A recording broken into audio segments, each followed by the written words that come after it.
Welcome into the program, everybody. Or should say program. That seems to be the thing to do now. Program. Seth here alongside Randy. Yep. Backwards today. Thank you. About time. A little, I growing the beard out a little bit. Mm-hmm. You know, I do that in the wintertime because I can't do it in the summertime all that much. It's getting a little stiff, so I put a little beard cream in there. How'd that go? It's got like a piney smell. Ooh.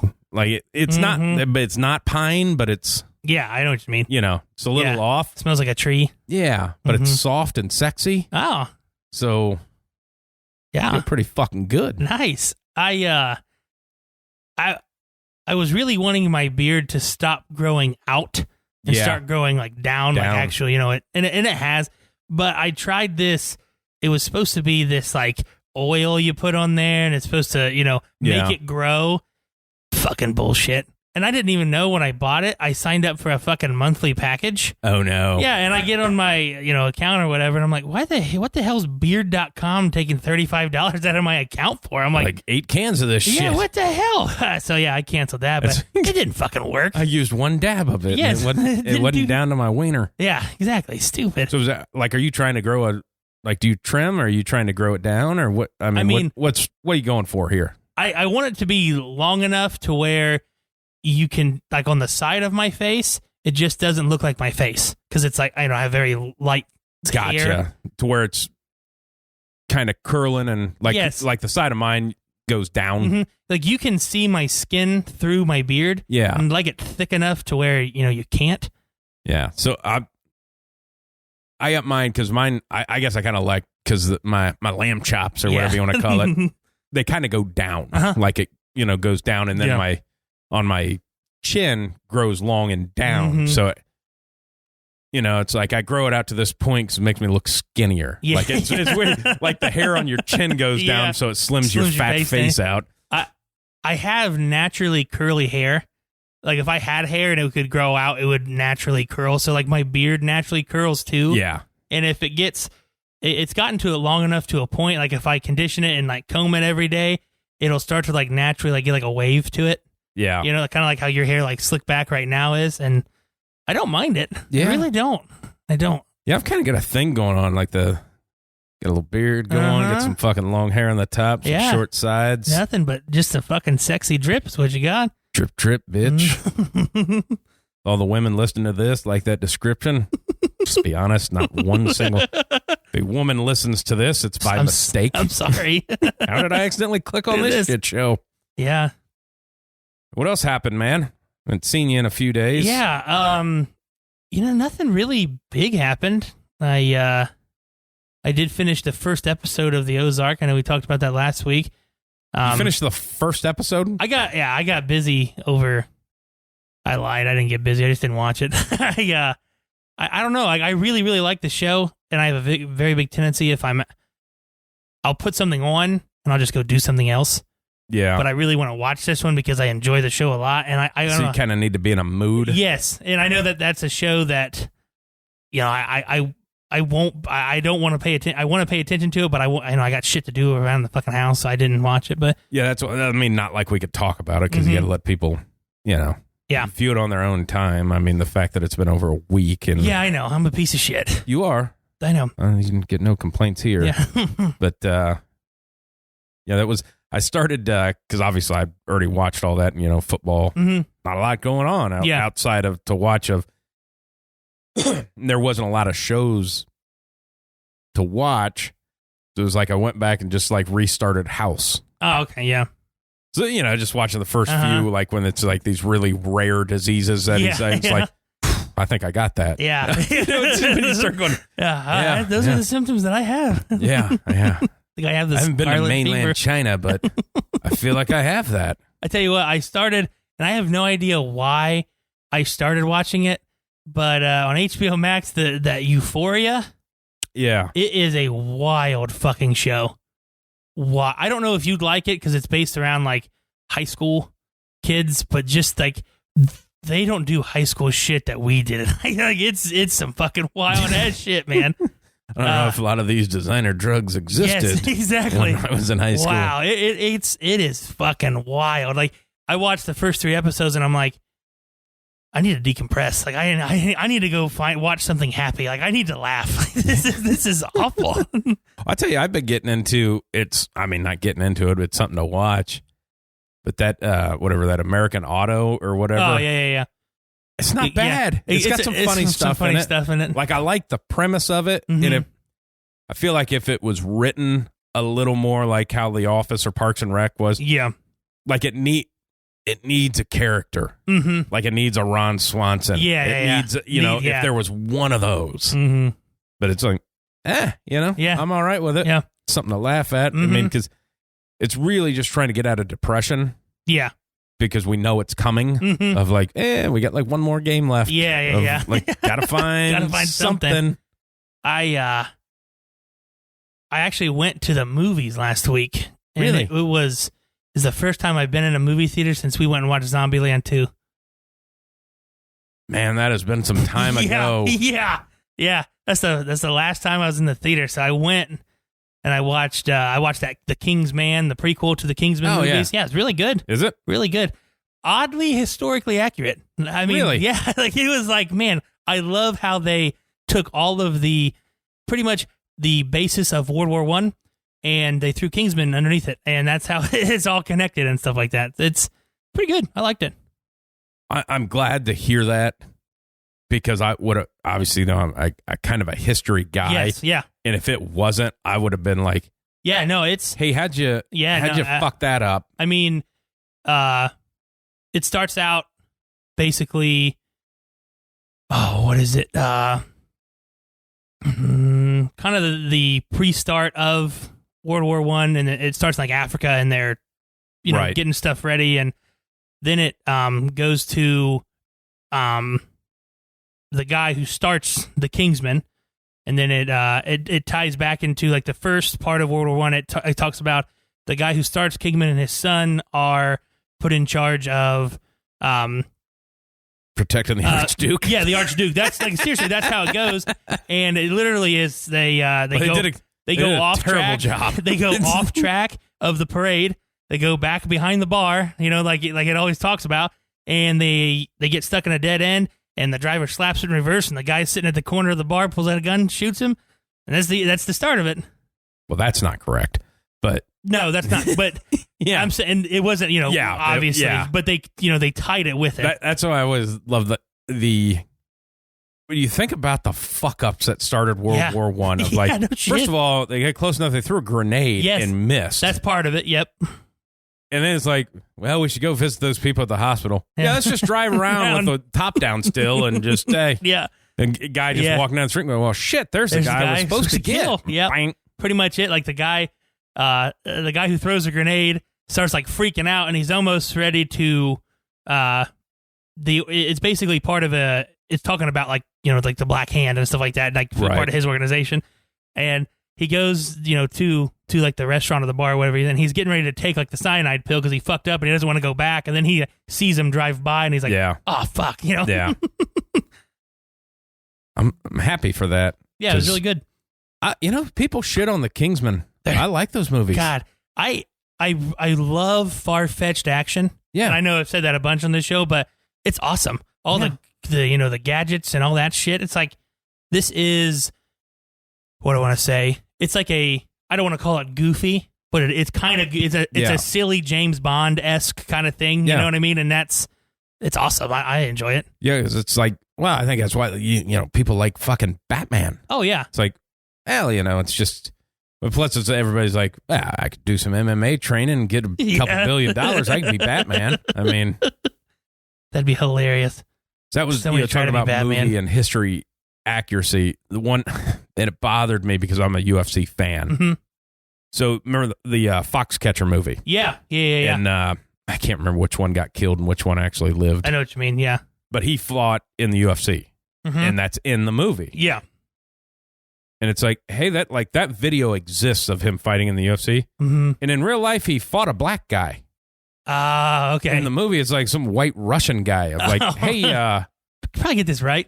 You did the whole movie on the history of this, and yes, I do remember that now because I watched the 30 for 30 on it. Yeah. Like, why did you do that? Yeah. It's like supposed to be a Rocky moment. Like the guy already, you know. Yeah. Yeah. That's the documentary on that whole thing too. Yeah. Like watching the actual, oh boy. Yeah. One, you know, it's not going to get any credit because it's dumb, but the accuracy historically on Abraham Lincoln, the Vampire Hunter, is freaking wild. Of how it literally is his life. I mean, and that's why I liked it the most because I'm like, this is true. He just stealing vampires. Yeah. Then he's like, you should let me turn you, Abe. Yeah. He's like, yeah, you probably should, man. Shit's gonna go down here in about an hour. You ready to go to the theater? Good stuff. Yeah, way to open up the show. Yeah, I like it. Well, let's get used to it because shit like this is going to happen for the next 6 months after we're done with. I mean, because we will not. I mean, we will talk about basketball, but when it comes to where it counts, we're going to give you a solid 5 minutes. Yeah, probably out of 2 hours. So just make random picks and go for it. Yeah, try it. See who wants to try tonight. Who's not going to fuck up? So I will open this up and we'll just start with what we need to start with. Do we have to bow down to you now since your team's in the Super Bowl? Why now? Because, they're in the Super Bowl. Well, hold on. Like you should have been doing it always. No, but I am far superior. Yes, you are. I mean, come on. I know you run the show and I'm just your little sidekick. I mean, your son salutes me every time I show up. He salutes you. It's a weird salute. We need to change it. But cult leader-ish, I've been described as. But, you should have been doing that forever. Okay. Let's get back on track. First off, from somebody who in the last 6-7 years now has watched their team win a Super Bowl, I am super happy for you that you get to watch this and hopefully win. Yeah. It's the amount of text messages I got. Yeah. But not till that final field goal went through. Like, no, obviously I was talking with you. I was talking with some back and forth with my brother. Couple. Like during the game, like my buddy, George, George. Yeah. He's a Steelers fan. He did not, like I text him, kind of that same time. About halftime. When it was like 14-0 instantly. It was like, this feels like this could be an ass kicking. And I never heard back from him until like the last field goal went in. And then it was like, because that was, because me and him, we used to always have a standing bet, Steelers, Bengals. Yeah. And shockingly, even when the Bengals sucked, we would usually split because for some reason the Bengals would beat them. Yeah. But it was like texting back and forth like during the holy shit, what just happened game of the Bengals won it, then they lost it, then they won it again, and then they fumbled, and then they 45 yards of penalties and murdered, maybe changed Antonio Brown's life with that forearm shiver to the head across the middle. But it's like the last time that we've kind of texted during a game like that of like, but it was that game, hard to describe of one, the fact that it was an exact replica of 3 weeks ago. Yeah, it's exactly how it happened. Exact same game. Exact same game. Yeah. It without the points. I mean, honestly, that's all it was. And that's what we talked about that when we were watching it. It's like after they stuffed them at halftime, I was like, it's probably going to be a game now. Yeah. I was like, all they need is to get a stop at that first drive because KC gets the ball. They get a stop at that first drive, and it's like, it's game time. It's exactly what fucking happened. But that was when they didn't score, you're down on the one. And that all year. Yep. There's a difference. Like you can watch Cincinnati, what they've done in the playoffs versus what people have done all year. Hey, when there's a chance to get 3 points, Cincinnati took 3 points. Yeah. Where it's like, hey, you're down here on the one. I understand you want to pump it in. Yep. But 24 is better than 21. Yeah. But then you threw it backwards and inbounds. Yeah. Of like, I understand Tyreek Hill can make somebody miss. But it wasn't even, but if he didn't. Yeah, exactly. I mean, I thought it was a weird one too. Like they kicked that field goal. I don't feel like Cincinnati wins that game. I don't know. I feel one, momentum's a huge fucking thing, and was just puts you over the edge right there. You stuff them at the 1, but I think it's been almost not really an Achilles heel because they're still really good, but it's been a Chiefs Achilles heel when they've lost is they've went for it when they 1 should punt or 2 should just take the points. I don't know. I don't mind going for it on that 4th and 1.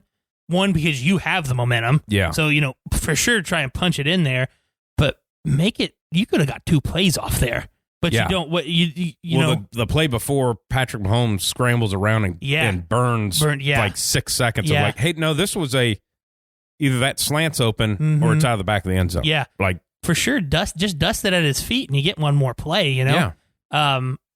Because even if Eli Apple misses, Trey Hendrickson's right there. Him. I mean, he's going to, I don't know, you're getting away from that big fucker, But I think that we want to talk about Zach Taylor and Joe Burrow and all this stuff. The fucking defensive coordinator's got to get some props at some fucking time, man. He figured out the Chiefs' offense in the second half. I mean, both games. Yeah. In both games, he made adjustments in case he didn't. I mean, he outcoached Andy Reid in the second half. Just him alone. Because that was the thought of, okay, they don't get points. Mm-hmm. But, and you can kind of feel like Kansas City's like, hey, we're going to try to score a touchdown here and we get the ball back. Yep. Now it's over. Mm-hmm. But then when they didn't, they still have that thought process of, well, we get it. We're going to march down and score. And we're going to be up. And they go out and go 3 and out. Yeah. And then the Bengals get the ball. I'm like, all right, maybe it's game now. Well, then the Bengals go 3 and out. Yeah. And then it's like, okay, well. Yeah. But then when they get them to punt again, when they caused a second punt, it's like, okay. Yeah. Now they figured it out. There's something. Yeah. And you could tell after the second touchdown that the defense was starting to figure it out. It just, they missed some tackles and, kind of a big stretch play there. But I think you brought it up. Kelsey was non-existent in the second half. They really took him away, and then it was over. Yeah. I mean, they took him away, and they didn't necessarily take him away how we thought they were going to with the pass rush and having him chip. They just put a man on him and made him, not get open within a second. Because that was the. I mean, we'll get to the Bengals' praise here in a bit, but this is more of a cheap because the Bengals earned it with what they did on defense and then coming back on offense. But the Chiefs kind of imploded. Yeah. Yeah. Which is an Andy Reid thing. That's a classic Andy Reid thing. Yeah, it is. But Patrick Mahomes, I mean, that second half just looked like he didn't know what was going on. Yeah. And taking that even down to the end of the game, you got a 25-yard field goal, and then you scramble around and get sacked and also fumble the ball. Yeah, exactly. And now he's got a 43-yard of like that. Like Butker's got to be like, fuck you. Hey, what the fuck, man? Yeah. Throw it away. Yeah, I mean, the coverage, really the fourth quarter was fantastic by the Bengals defense. Yeah. I mean, I remember at least 4 times where Mahomes has the ball for 5 seconds. Yeah. Now that's not, you don't really want that, but there was nobody fucking open. Well, that was that when you're talking about that, like at the end of the game of, hey, they dropped 8. Yeah. You can stay back there all day because they can't run by anybody because the back of the end zone's there. So we can pretty much, and I feel like that was a shocking thing to Mahomes because I think they just planned that they were bringing the house. Yeah. And we're going to, Tyreek's going to catch a slant and he's going to walk into the end zone. Yeah. Game over. Yep. But it's like, nope, they dropped everybody. And then it's like, well, there's nowhere to go. Yeah. And you just kept running backwards. Mm-hmm. Like it seems in the last few years, he's done that. Like he'll run backwards and then just sling some ball and catch. But this year, it seems like that didn't work. Like he'd run backwards and then just get sacked. Well, it was like it almost was like that in the Super Bowl too. Yeah, last year when they played the Bucs, he tried to scramble and it was like, no, nobody's open right now, man. I mean, you can catch a Tyreek Hill out running somebody every once in a while. Well, because Tyreek, and I love Tyreek Hill, but he only runs like 4 routes. Yeah. So, and he only runs them out of certain sets. Yeah. And nobody's going to talk about it, but Mike Hilton has the game-winning coverage with the play that Hubbard sacks him. Yeah. I think it's Hardman runs that little arrow route to the flats, and that's his first look because Hilton's playing an inside technique, and then he just right at the start of the snap he just starts to fade out a little bit and ends up covering him, and Mahomes has to hold it for a couple more seconds, and it's like, oh yeah, shit, I know where to go. I know where to go. I mean, that's my first read, and I have Hubbard, bearing down on me. But I will tell you, so they kick that field goal, win the toss, go into overtime, and then that first. Like Eli Apple drops that ball. It's like, that's the game. Yeah. Like you have to make that play to win games like this of like, as soon as he dropped that, it's like, well, they're going to go score a touchdown now. And then he throws a pick on the next play. Well, I think I texted you as soon as that happened. Like, hey, that's not good. The, and I'll bash on the Chiefs a little bit, I guess. That first drive, you were trying to score in one play. Yeah. That's what it felt like to me. You didn't run your offense. They ran the ball decently well with McKinnon and a little mix of McKinnon and Edwards-Helaire, and they didn't. They didn't. They weren't. Yeah, they weren't doing any of their little swing passes, anything like that. It was like you're just trying to get it over with now. And I think that's what killed them. They're trying to take deep shots and weird plays or whatever. And I don't know. It just didn't seem like them when they were going down there. Well, and it's exactly that's been them all year. That's what they do. They take what's available, and then they just can't. Yeah, they can't help themselves. They can't help it. They got it. Yeah. Well, we got to push it down the field. If we want to open this up, we got to push it down the field. Yeah. Like, but they're just giving you 8 yards like the whole game, and then all of a sudden you just quit taking it. Yeah, and I saw a tweet after the game, and it kind of summed up, the second half a little bit, and it said. For, the people who don't know, Andy Reid's a big script guy. Scripts like 25 plays. And it was like, once he goes, if you watch more games, once they get past that 25, 30 play mark, it gets very vanilla. Yeah. They don't have that same, gumption of when they're running what they practice pretty much. And I was like, oh, that's a pretty good assumption. I mean, once they, they get rid of their bread and butter, it's that like, was well, always what do we his do? knock. Like he came up with all these plays and they'd say like the first 12 games of the year. Yeah, they're awesome. Especially when he was in Philly, it's like they're awesome, and then they fall down the stretch like they ran out of plays. Yeah, and then just it was just weird watching that. Of like, hey, that like you guys, like you should have been up almost 35-3 at halftime. Yeah, 100%. Like, even the Bengals offense played like garbage. Yes, it's like they couldn't do anything. Yeah, I mean, it got to a point where. Joe and all the receivers, they were just making plays. They were finding the hole in the zone. They were catching the ball. And then you could tell they started getting that confidence. That first scoring touchdown drive, it was like things clicked. Yeah, I don't think it's going to stop. When it's nice to, and I don't understand it. And I think I seen Darius Butler tweet like when they put 1-on-1 on Chase down at the goal line. It's like, well, that's where the ball's going. Yeah, yeah. And it was. There was a safety over, but it was safety over inside. Well, if you got safety over inside, why are you letting him go outside? But like it was like 100% that's where he's going because you got a safety over, but it's still 1-on-1. Yeah, of like he's going to fit that ball in there. You can't do that. Like it's like they're gonna. That's where it's going. But that's what the Chiefs do all the fucking time. Yeah, I mean Spagnuolo should not have a job next year if you're Andy Reid.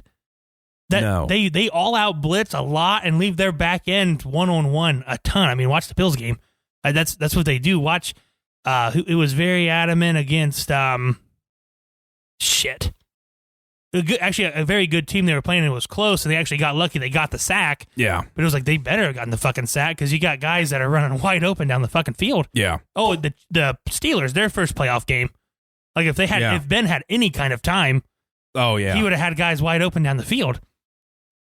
And that was, as far as the Bengals side of it, I was happy to see that, hey, it's very clear they're taking away Jamar Chase, that it wasn't forced. Yes. All right, well, if you're doing that, we're just going to go to Higgins. And, I mean, Uzomah getting hurt is a big deal. Yeah. They said he might be back for the Super Bowl, but it's like, as soon as he goes down, it's like, it's kind of your 8-yard guy. Yeah. Because you have all these other guys. But then it was... Yeah, Higgins, they just kept plugging away. Higgins, Boyd, Pirine gets in there in the mix a little bit, scores a touchdown. I mean, I didn't realize how slow he was. He is not. When you get used to watching like Mixon and those guys, it's like Chris Jones about catches you from behind. Yeah. I mean, yeah. But, and then Burrow just, he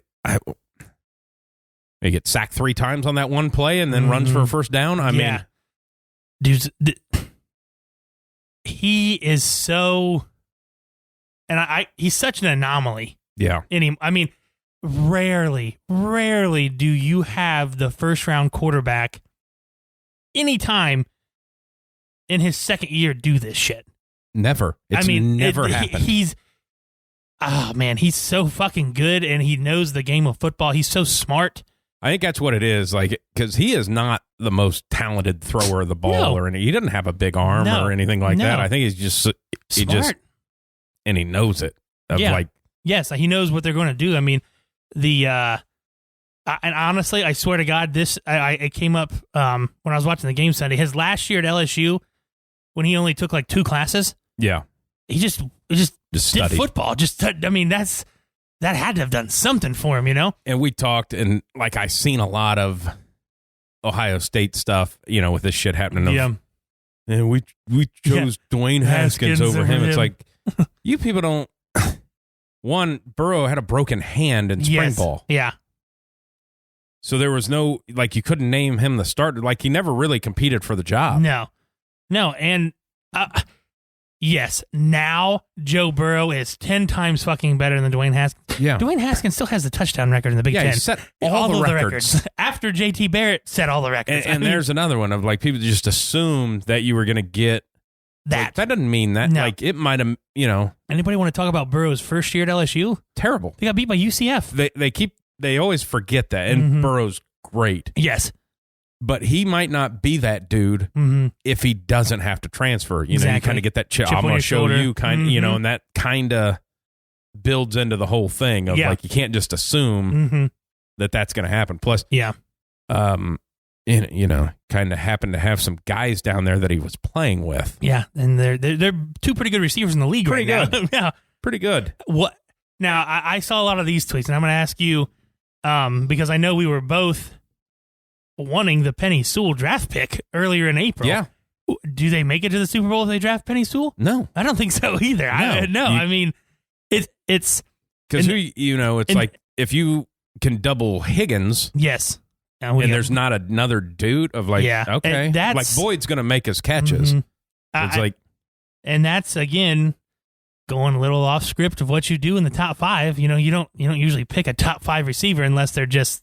And he's fantastic. Yeah. Well, and that's when you're talking about organization, like, you can make fun of the Bengals for a lot of shit. Yeah. Organizationally, they do a lot of, they're very cheap. Shit. Yes. But the fact of it's your second year quarterback, a lot of people just forget that he only played 6 games his rookie year. Yeah. And they asked him, like, it's like, well, you don't get to make this decision, but what is Jamar, you know? Yeah. And that will tie that into some Rodgers stuff of, like, in year 16. Yeah, he doesn't get that. He didn't get asked that shit. No. And the guy in his second year, now they're playing in a Super Bowl because Jamar's a dude. Yeah. He's a rookie that's an all-pro. Yeah, that's unheard of. That's unheard of. He is, and in preseason, can he catch the ball? I mean, that's like, give him some fucking time, I guys. seen the tweet because draft stuff is coming back on. Yeah. About when they said Burrow's hands were full, and they just had that tweet back up that he sent. He goes, I think I'm going to have to maybe retire from football because these tiny hands, I'm just going to drop the ball. And I mean, it's like, just like, that was the first I'm a pro tweet of like, hey, fuck you. Yeah. I mean, awesome. He's fun to watch. And that's the biggest thing, you know. He's fun to watch walk in the stadium of like, what are you wearing? It's awesome. It is awesome. Like, it's awesome that you can pull that off. It's like, but and then The Rock, you know, your man idol with when he was yes, because it's exactly because I never thought until The Rock tweeted it, I'm like, that's exactly what he was wearing. Yeah. I mean, the fucking turtleneck and the necklace. He's just missing the fanny pack and the fucked up haircut. Oh God.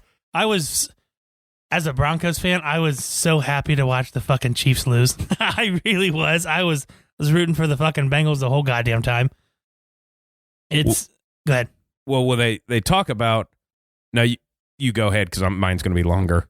of just being a Broncos fan. Yeah.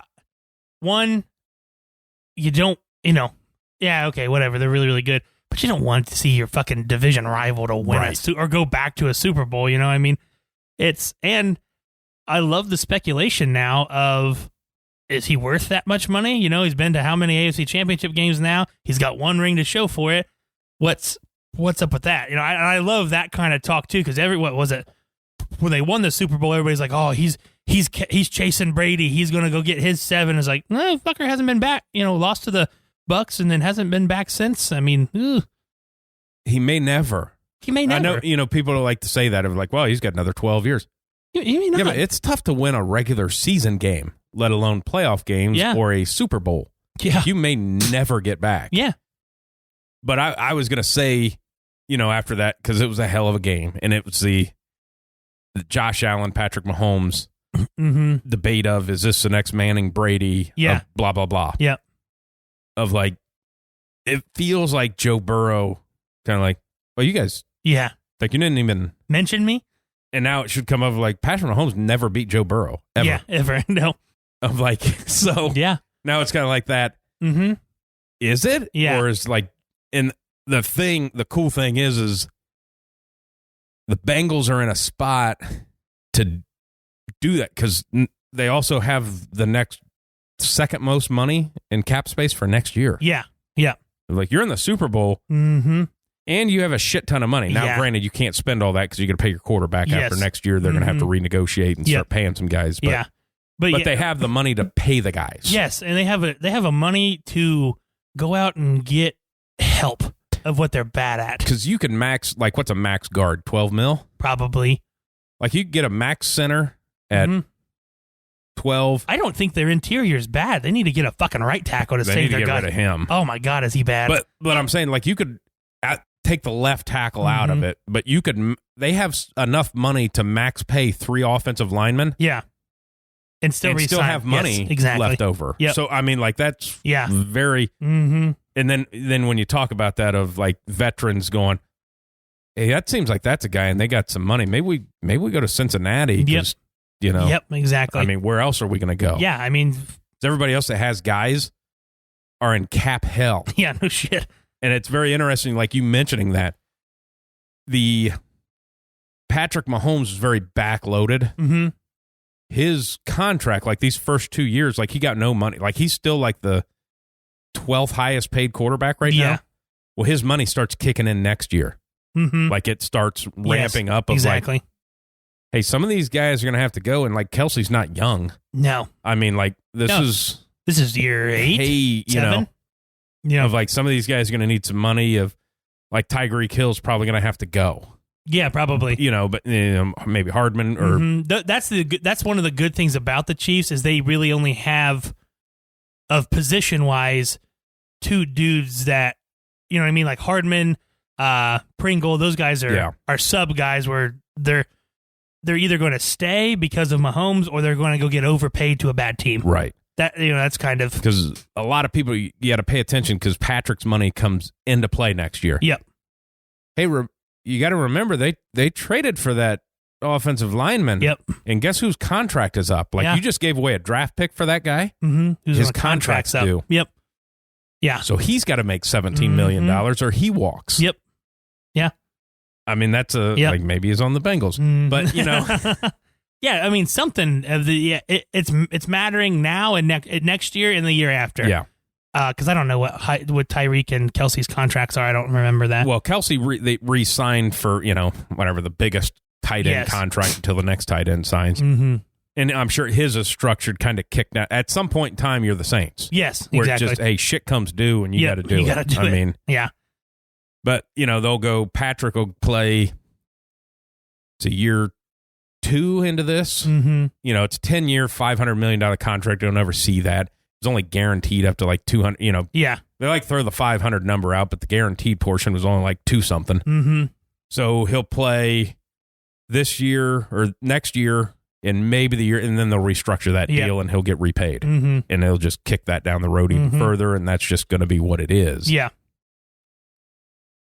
But now we need to jump back into. We got a little little money talking, which I enjoy. I love. It's fun to see. I don't know why, because I'm not like a math guy, but I love the finances of the NFL. Of like, and just like the way that they can work it, and I firmly believe this, any team can work any numbers to keep people. Yeah, except the Giants, because they couldn't even have a full roster the last week because they didn't have enough money. But I love that part of it. Yeah, and it's quiet, and I think I like that part too. You don't have these super max, fucking that shit. It's quiet money, and you have a cap, and so there's a challenge to it.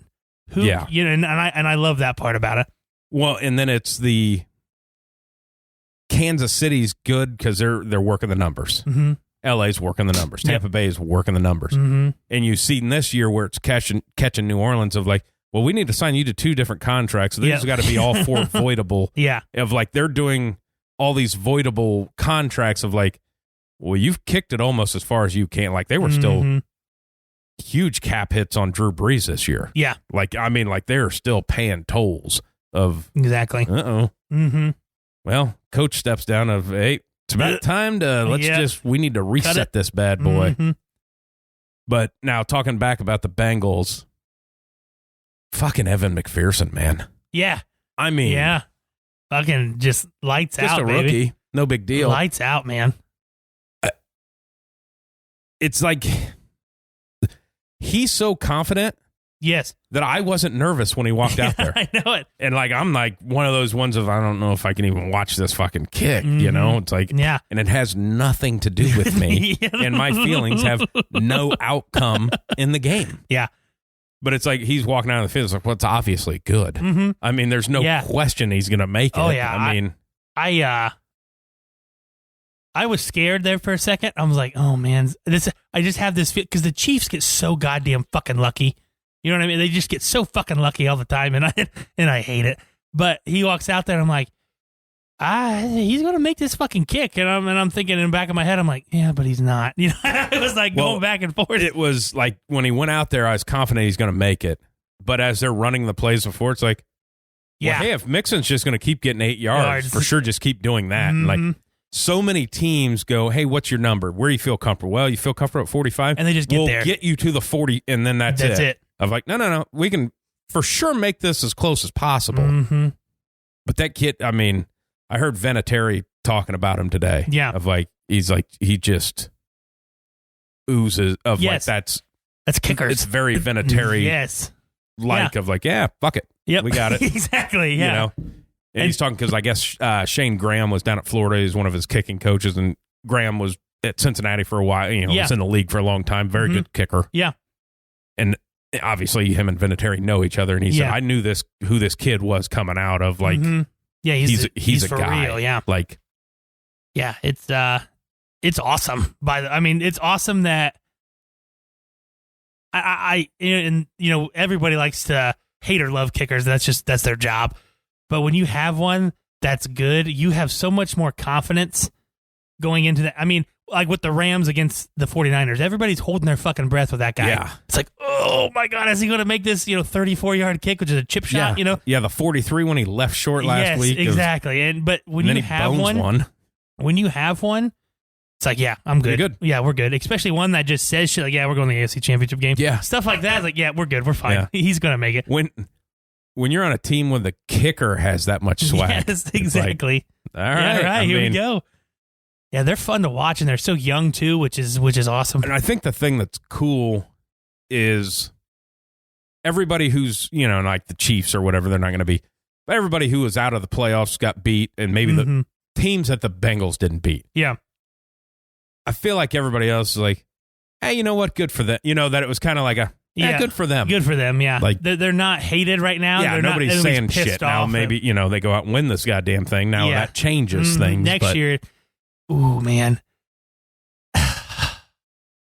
The AFC is going to be so fucking tough next year.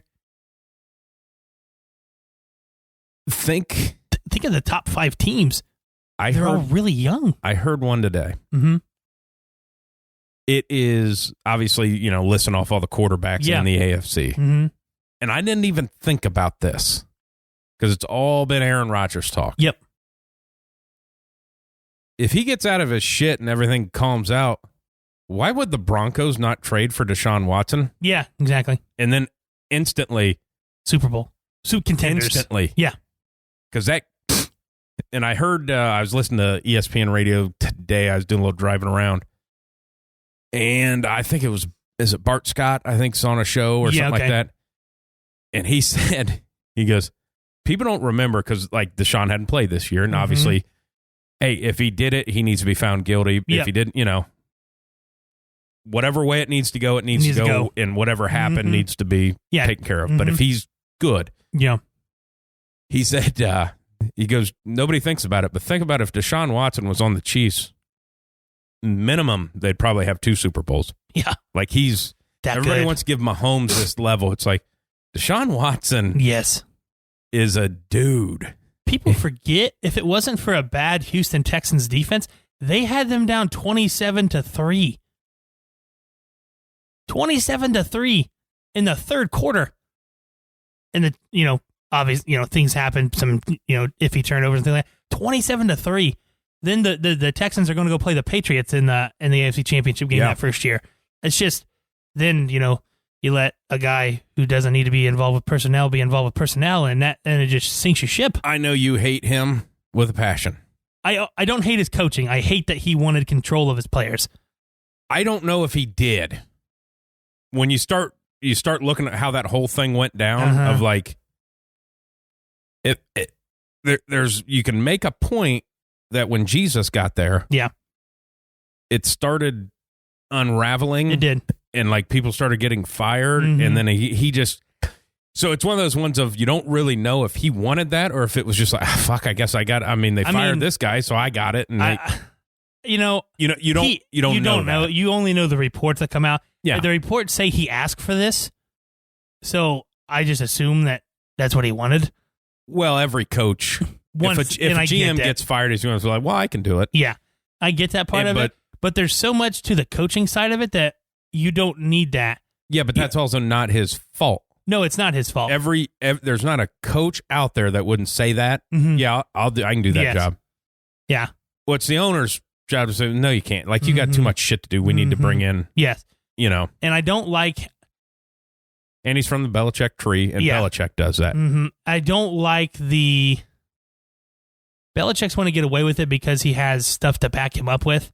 And I don't like when coaches have the responsibility of the of what do you want to call it, the front office. You have to have this trust with your players. Yeah. And when you are in charge of whether they get fired or not, I don't know if that relationship is good anymore. I don't even know if it's that, as far as it's the other job that he has that people don't know what it is. The GM portion of it, I think players, they know that just comes with that comes with the business. Everybody knows that. The head counsel is the job that he had that people don't realize. Yeah. That's the job that gets you. And if you don't know what the head counsel is the one that does the negotiating. He's not the GM. Yeah. It's a different person that basically sits you down and you put out a number, and the head counsel is who tells you why you're not worth that. Yeah. Because his job is to get you as cheap as possible. Your job is to get as much money as you can. Yeah, and you find somewhere in the middle. So you both have to talk shit about each other. Well, when that person is also your head coach, that's where a problem comes in. Yeah, and that's where I'm saying is that you don't have that. You don't have that trust. You don't have that relationship anymore. Because you literally just sat and talked shit about each other for 10, 15 minutes. It's not the GM portion of the job. It was the fact that they also fired the head counsel, and he had to do that job too. Yeah. Now, I don't know if he asked for that job, because I don't know why you would want that. I can't imagine why you'd want that job. Yeah. Like the GM thing I get, but the head counsel thing I don't. And I think a lot of people, when they say the Bill Belichick, they don't realize, like, hey, Nick Caserio was the de facto GM. Like, he does all the legwork, and he puts a list, and Bill Belichick says yes or no. Yeah. Like, I mean, obviously, Bill Belichick does his homework, but there's a staff around that to do that. Yeah. And you know that because they just hired the other guy that took Nick Caserio's spot in L.A. Yes. to do the same thing. So to think that Bill is just up in a tower making all these decisions is not true. He's got a whole staff around him.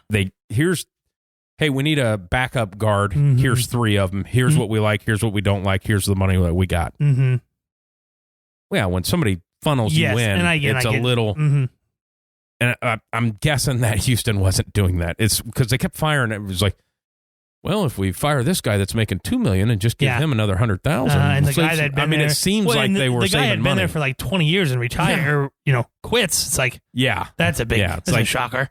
There was a lot of Easter bee shit, and not of like, hey, when you're getting guys that are just like your franchise quarterback who you just paid goes, yeah, I'm fucking done with you guys. Yeah, exactly. And then the GM's like, yeah, me too. I mean, it's like, okay.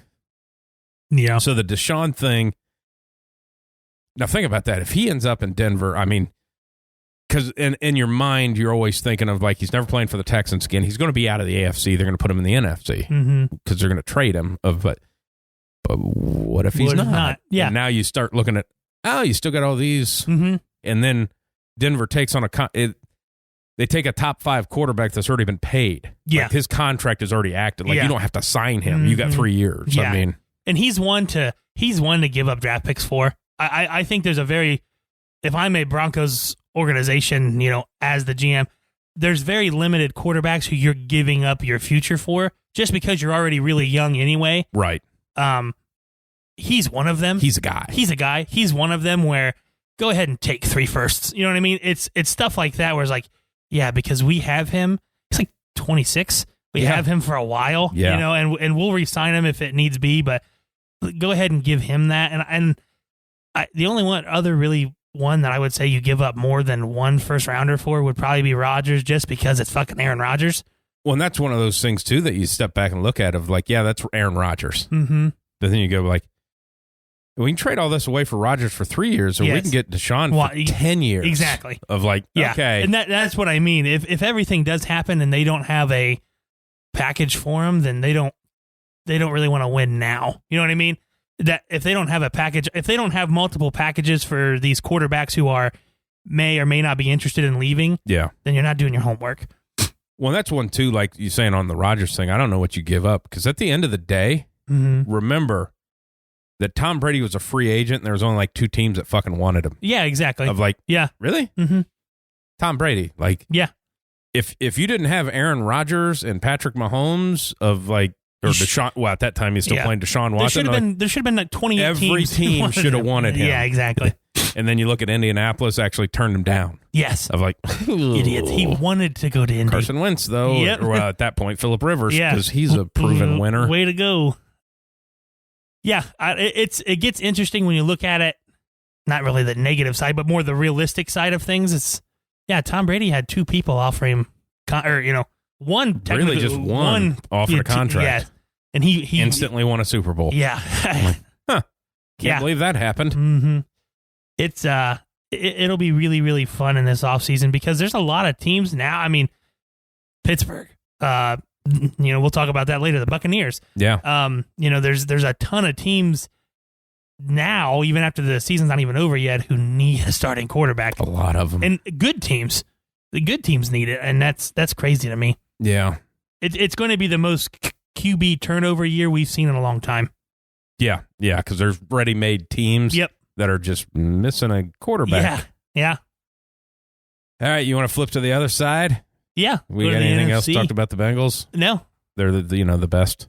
Yeah. Well, they're the best franchise ever. Yeah. They're the best in the AFC. I mean, to go through all that, I did read like a thing. Andrew Brandt used to be with the Packers, and obviously he would be in some meetings because he was kind of a lead negotiator, kind of whatever for the Packers, and they don't have an owner, so he would be at owners' meetings sometimes. And he said the arguments between Mike Brown and Jerry Jones are legendary. Because Jerry's like, whatever it takes, and then Mike's like, well, should we be spending this kind of money to do this? It's like, well, we made $18 billion this year. Maybe we should spend a little bit of it to do this. And, well, do you think maybe we should just ride trains to these games? Can we do a leg like in, like in baseball? It's like, just get all the West Coast teams out on one trip, and then you fucking cheap bastard. I can see after seeing him on that podium going, Oh, 100%. Yeah, exactly. 100% I could see him doing that. Yeah. Like, the dude is on the podium and he's not even wearing a suit. No, he's wearing the executive from Seinfeld. Yeah. He's wearing a raincoat with a hat on that's not even a Bengals hat. Nope. It's not even, I don't even know what it was. It looked like a hat, like you donated money to a 5K. Yeah. That's what that kind of hat that they give to you. Like, yeah. Here you go. They're handing out these AFC championship hats. For sure, grab one of those. Yeah, like a 6th grade G-ball team. He for sure is your 7th grade science teacher that gets spitballed in the back of the head. 100%. And it's like, who did that? You got to stop it. Yeah, he's the substitute everybody hates. We threw a dead fish on our science teacher's car. Oh, man. Fish head. But if we you're just not, happened to be dissecting fish that day. If you're the and owner, she parked under the window. Yeah. If anything, it's her fault. 100%. If you're the owner or the GM and you're not wearing a suit to make yourself look presentable, you better be fucking decked out in your team's gear. Yeah. Like that, like those are the two options you have. One, look like a fucking super fan, or look, professional. Well, and obviously, listen to McAfee's show and stuff like that, but you hear Irsay talk a lot about wanting to win and all that stuff. Of like, hey, you guys didn't make the playoffs. And Jim Irsay is a legend. Just listen to him talk and all the money he spends with all the music gear. Yeah. And it's like, hey, yeah, but that guy. Yeah. But I'll give it to him. I think his daughter's more involved in running things now. Mike Brown? Yeah, his daughter. Well, Irsay's daughters, too, I think, are up in the front office now. But Mike Brown and the Bengals, the one thing you can say is, boy, they really haven't fucking missed on draft picks. No, they haven't. And that's why you are where you are. Yeah. Is you got enough pieces, and then you sign Trey. Yeah. And Hilton and Eli Apple. Yeah. Even though, but then again, smart enough to make that pass interference, and they don't score. Yeah, I mean, if he doesn't hold him, he scores a touchdown. Yeah, exactly. I mean, say what you want about your Bengals, but they're every AFC North team. Yeah, they don't do splashy shit. No. They develop. Now, whether they develop into something good is a different story. But they develop, they draft, and you get a couple guys in free agency every once in a while.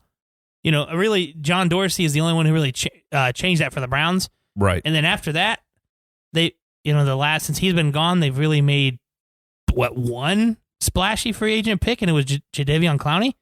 And that really wasn't because nobody wanted him? Yeah, exactly. He signed with a team because that's the only team that offered him the most money. Yeah. I mean, that's... So, and he was a year late because they wanted him the year before when they were actually able to make a run. Mm-hmm. That makes that Kansas City game for the Browns different if you got Clowney there. Oh, yeah. I mean... So, it's a very AFC North thing to do what all four of those teams do, Yeah, because it's like, hell, Baltimore hadn't had a receiver in years. Yeah, exactly. And the one they had was Anquan Bolden, and they could just throw it deep to him. That's really all they did. And then you had that mix of those couple years of Steve Smith, and that was it. Yeah. That was it. And he's just a dog. Yeah, exactly. I love that guy. He's a mean fucker. I mean, that's all he is. Any interview he does on podcasts or anything, when he can just let it go. Yeah, I know. It's hilarious. He is so... I love that is he on NFL Network? Yeah, yeah. And I love it because I love Steve Smith. But I need you to not be regulated by the FCC. Yeah, I need raw Steve Smith. Because that's where it's just like this guy's fucking trash. Yeah, exactly. And nobody can question. It's like, hey, this guy is like, he's one of the guys. Yeah, exactly. Like, you look at him and say, oh, he was a stud wide receiver in the NFL. At 5'8". For 15 years. I mean, of like, kind of want to listen to what he's got to say. Yeah, no shit. But good stuff, But we go into the NFC Championship game here. Is Shanahan is he going to be known as a lead blower, or what's up with that? I mean, when he was with the Falcons, I know he doesn't get that fault. That's Dan Quinn, but gets that one. He was calling the plays. Yes. Because you can't blame it on Dan Quinn. Yeah. Because he's a defensive guy. Yeah. You were the whole offense. And it's like, you know what? we're up 24 points or 25 points. Mm-hmm. Let's fucking throw it all over the field. Yeah, exactly. Even though I'm known for my running game, let's throw it all over the field. Then you have the Super Bowl a couple years ago where they blew that lead, and now you come up to this past Sunday where they blow a 17-3 as the lead they had. Yeah, 17-3 at the half, 17-3 going into the fourth quarter, and everybody's going to talk about the guy dropping that. Yeah, like play should have been made before that. It hit him in the chest. I get it. Yep. That's not an easy catch to make. He's running back, and he's not a receiver. No, exactly. There's a reason he plays defense, guys. There is a reason. Yeah.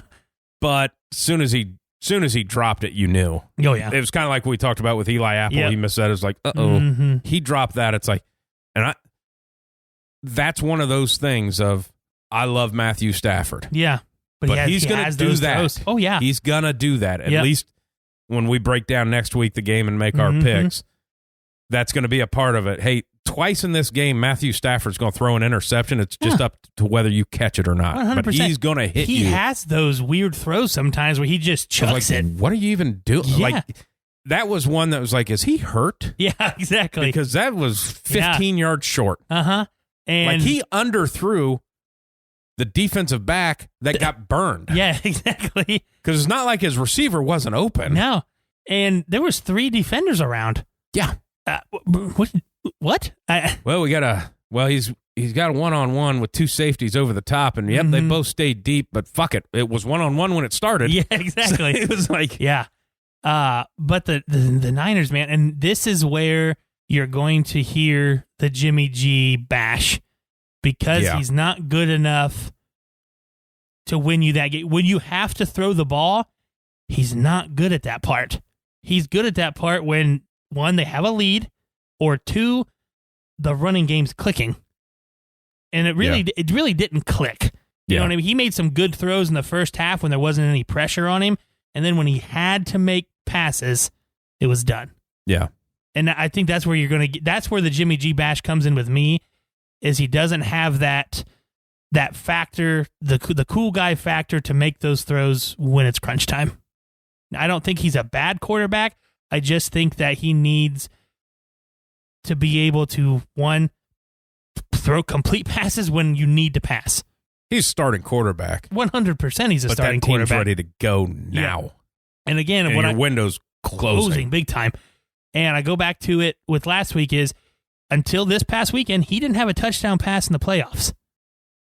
Trey Lance can't do that? Is he that underdeveloped, or is he that bad? That's the point. Is Jimmy G's not doing anything, and nobody's talking about Trey Lance. I know. And they made points, I think it was Ian Rappaport said, when Alex Smith was an MVP candidate in Kansas City, the whole talk in Kansas City was, wait till you see the kid behind that they drafted. Yeah. Everybody's saying, man, Jimmy G can't play fucking quarterback. And nobody's saying, but we got this guy. Yeah. Nobody says it. Well, he can't play. Yeah. So that guy's got to be worse, because the best guy plays. It's fucking NFL. Yeah. And he's playing like shit, even though he's a starting quarterback. He just is. It just happens to be he's not a guy to lead you to winning a Super Bowl. Yeah, you need other pieces. When they got there, they get by the Packers running, what was it, fucking 150 yards before contact? Yeah, something stupid. Yeah, he threw 8 passes, so. And I thought he had the chance there at the end of the game of like, hey, you got a chance to walk down the field, and then you just threw some bonehead interception. But yeah, I just I wish, because I like the Niners, I like what they do, I like what they've built. That that gritty, that that mean kind of chip on your shoulder. We're going to come out and kind of punch in the mouth kind of thing. I like that, because it's not really NFL now. Yeah, not a lot of teams have that. Like the Titans are really the only one I can see where they kind of have that that grittiness to them. But again, you need somebody who can kind of have a little finesse, who can get you down the field and make smart decisions, and Jimmy G's just not that. No. And they're so lucky. Sean McVay is so lucky, because he did everything he could to blow that game for his team. Yeah. Those challenges. Oh, yeah, I know. Were, what the fuck? Who are you listening to? Fire that person immediately. No shit. And I I don't blame him for that, but you hired that guy. Yeah. Because you're not, you're the head coach and the play caller. Yeah, you're not watching the replay. Somebody's coming down and say, hey, definitely challenge that. Then you burn a stupid timeout, but then you bonehead challenge again. Yeah. With only one timeout, and you lose a timeout in a game that needs timeouts. Yeah. With like 9 minutes left in the fourth quarter, you're out of timeouts. Yeah. He had to be so relieved they won that game because if you would have thought Mike McCarthy fucking got kicked in the teeth. Yeah, no shit. You burned through all your timeouts. Because of challenges? Challenges. That were not really game-changing? No, weren't even close. Nope. 100%. The ball was on the ground. Well, his elbow never touched. It doesn't matter. You put the ball on the ground, you're down. Yep. That's the rules of the NFL. Yep. That's it. That's it. It doesn't get any more clear than that. Nope. Like, hey, there's 9 minutes left in a game that feels like it's going to go down to the wire. So let's go ahead and blow this last time out. So shit. Yeah, that's bad. That's bad. How does Cooper Kupp keep getting wide the fuck open? You have Odell's done really, really good in the playoffs, and we knew he had to have a big game yesterday. We talked about that last week. But Cooper Kupp is the best receiver in the NFL this year. Has the most yards, touchdowns, triple crown, all that shit. How the fuck do you just let him run wherever the hell he wants? Well, and if you're gonna play zone, he's gonna get open. Yeah. And he's gonna find a spot, and him and Matthew Stafford are on a point that seems like they've been playing together for 10 years, even though it's been 19 games or whatever it's been. And I think the stat was on third down, I think Kupp had like 8 catches for 105 yards and like a touchdown or 2 touchdowns. That's third down. Yeah. If there's ever a time you're going to double him, that's the time. It's that time. Yeah. And because I listen to Darius Butler a lot, and he's saying, he goes, I don't give a shit what the Bengals do. Cooper Kupp is doubled at the line of scrimmage. Yeah. If Odell has 10 catches for 200 yards and gets us beat that way, oh well. Yeah. That's just the way it is. Yeah. It can't be this guy. Play him like at the fucking punt return. Line up 2 guys on him. But it's just like, everybody's like, well, we're going to confuse him and do this and that's. No, you're not. No, you're not. Because they're pros too. Double them. Yeah. They're pros too. Cooper Kupp cannot go for 10 catches for 150 yards. Yeah. Can't happen. Yeah. And it happens every fucking week of like. Yeah. Bucks game, this game. Is it? I mean, it just like. Do you think if you just single cover him that he's just going to be like, well, I'm not going to run a route this time? or are you so locked in to think you're such a great defensive coordinator that, well, if we fake a double team and then roll into this and then blitz him, there's no way he's going to get past that guy. Yeah. I don't know. Who knows? And who does San Francisco have that's a lock? Yeah, they don't really. They don't have a corner. I mean, no, they're built in the trenches. I mean, that's what they are. Their whole game plan is, hey, if Cooper Kupp can't get open in under 3 seconds, there's a good chance we're going to sack the quarterback because it's not like Matthew Stafford's running anywhere. Yeah, exactly. Like, the one thing we can't do is get beat off the line for a slant and then have a slant go for 40 yards because it's the NFL. Yeah. And that shouldn't happen. Mm-hmm. Yeah. I did like the tweet today. This is a little off topic, but it has to do with the Rams with Brady finalizing in his announcement. Yeah. It was a tweet from Jalen Ramsey. Oh, I did see that, yeah. Well, the last touchdown he threw was on me. Yeah. Yeah. But how about Eric Weddle? Leading the team in tackles in the playoffs. Just got signed 3 weeks ago. It was just, playing a little basketball, pick up basketball on the beach, Hey, you want to come play in the playoffs? Yeah, okay. All right. Yeah, have a chance to get me a ring. Yeah. Another one. Yeah. Yeah. I don't know. I find that one weird. I know he played for the Rams a couple years ago, familiar with the things that they do. Yeah. There wasn't anybody else. And I know there's weird things with signings at that late in the year, but... Yeah, because he couldn't have been on a roster for whatever. However many. You get a lot of guys, like you'll see so much activity in the last 2 weeks of get this guy in a practice squad. Yeah. Because somehow it fucks over what they can do in the playoffs. Yeah. And I think a little bit of that is because Weddle played with them of like, hey, we still run the same defensive scheme, and you kind of still know the terminology. Once you just come on in here, I feel like you and Jalen will be able to, figure it out, to communicate. Yeah, so. yeah, good stuff. Good stuff. Good games. I mean, they were both fantastic games. Come down to the wire again. The Rams game is the only game in the last 2 rounds that didn't end on the last play of the game. Yeah. Well, I mean, it ended because they kneeled down, but wasn't either a walk-off touchdown or a walk-off field goal. Yeah. Pretty impressive. Very impressive. Pretty good. That's what you want, man. That's why having this extra game is fantastic, because it's not an extra game of, oh, this is a blowout. It's like, this is fucking-tastic. Like, we have football here. Well, it was like that 17th week. Everybody was like, well, none of these games matter. No. Because there's only 2 spots open, and this is just an extra game for money. And it's like, yeah, then you're up till 1 o'clock in the morning watching, because these 2 teams fucking in overtime tied. They both get in. Yeah, it's so wild. I mean, it's just like. Yeah. Crazy. It's so good. It is. It's fantastic. I struggle so much. I mean, it's like the more and more you watch and the more you pay attention, and if you like football and you're not following guys like we've mentioned on the show, like a Darius Butler, like he's not a superstar, but he played in the league for 9 years, played all the defensive back, and he breaks down games. Yeah.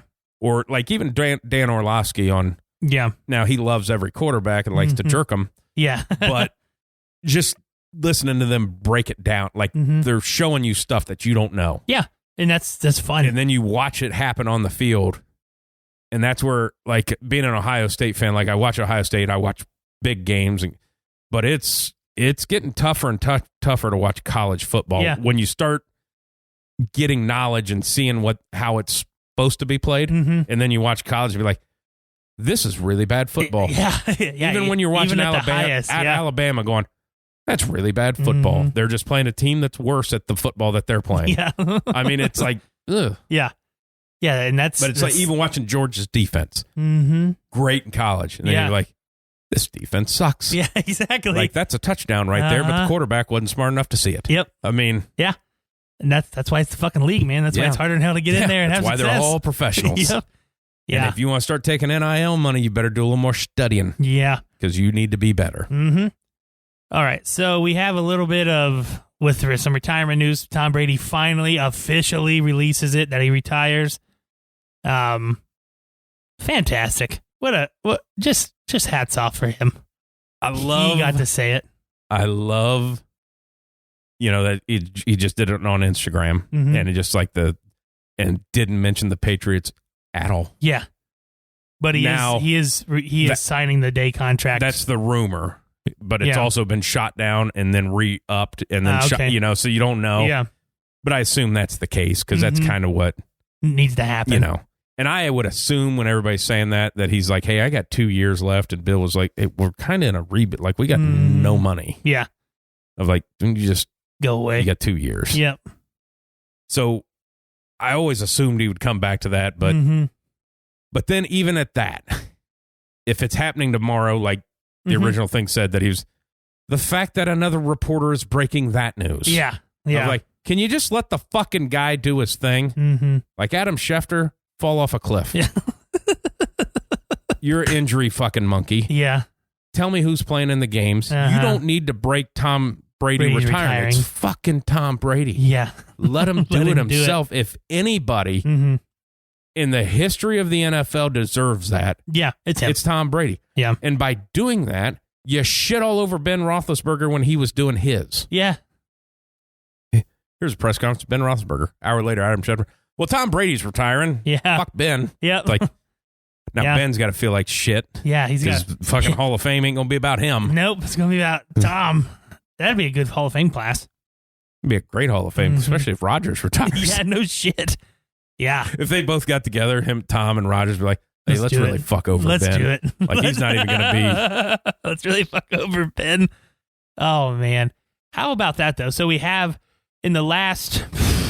5 years now, 6 years, Peyton, Eli, Ben, Brady, Phillip Rivers, all those guys that, I grew up watching as Drew Brees, all those guys that grew up watching are now gone. Yeah. And it's like, We have Mahomes, Herbert, Burrow, Josh Allen. We have it's awesome to watch like the new era of those guys coming in and watching that, because everybody knows it's going to happen eventually. But we got to witness the fucking greatest quarterback of all time. I always got jealous when people talked about like Montana and Marino and Elway. It's like, I never got to watch those guys play, but we got to watch fucking Tom Brady play. And you just say like mentioning Herbert. Mm-hmm. One thing that really just happened with all the celebrities at the NFC Championship game and then the Rams winning that game of you are nobody. Yeah.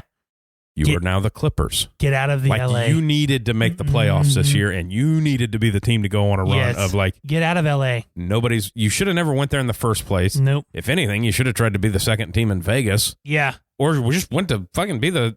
St. Louis Chargers. St. Louis Chargers. A lot of lightning strikes out there. It's tornadoes everywhere in that area. Yeah, seriously. Go be your own. Go do your own thing. Go do your own thing. And St. Louis would have loved you. Oh my God, yeah. Hell, they love the Battlehawks. Yes, do that or Oklahoma. As much as they love as much as they love the Thunder and the Chargers. Oh my God, the Thunder and the Chargers would be fucking fantastic. If they would have renamed them Lightning, though. Yeah, Lightning and Thunder. The Lightning and the Thunder. Yes. You weren't going to come in and say, okay. No, sorry. All right. I thought we were going to do a little duet there, but no. Okay. Lightning. Is that what you want to do? All right. That's how you want to live your life? Yeah. I'll see. Okay. Just shit on all your friends? Yeah. Okay. Sorry. I didn't know. You didn't give me the wink. I'm not one of those friends that likes you to shit on them. I heard that, some of them like a little plop on the chest. You weren't going to say that live. Oh, are we still on in there? Yeah.